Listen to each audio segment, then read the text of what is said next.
পূর্ব মেদিনীপুরের এক ছোট্ট গ্রাম, নাম কাশীপুর। কাঁচা রাস্তা, পাশে ধানক্ষেত, আর দূরে তালগাছের সারি। গ্রামটা যেন এক আঁকাবাঁকা ছবির মতো, সাদামাটা, কিন্তু অপূর্ব। এই গ্রামে বাস করে 10 বছরের ছেলেটি, গুডু। সকালে পাখির ডাকেই ঘুম ভাঙে তার। মা চুলায় লুচি ভাজেন, আর গুডু দৌড়ে যায় পুকুর পাড়ে, মাছ ধরার ছিপ হাতে। ওর সাথী হলো গুটি কয়েক ছেলে আর কুকুর, ভুলু।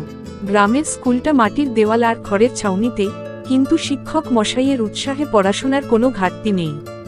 গুডু পড়াশোনার পাশাপাশি বাবার সাথে খেতেও যায়, শিখে নিয়েছে কখন কি চাষ হয়, কিভাবে বীজ বোনা হয়। বছরের সবচেয়ে আনন্দের দিন 25শে পৌষ। সেদিন গোটা গ্রাম মিলে পিঠে বানায়, পাটিসাপটা, দুধ পুলি, আর নাড়ু। রাতের আকাশে তারা, আর উঠোনে গল্প, গান, রোল। তবে গ্রামেও সমস্যা আছে, বিদ্যুৎ যায়, বাজার দূরে, আর বৃষ্টি হলে রাস্তায় কাদা জমে। কিন্তু সবাই মিলে কাঁধে কাঁধ মিলিয়ে দিন কাটায়। এখানে মানুষ গরিব, কিন্তু মনটা বড়।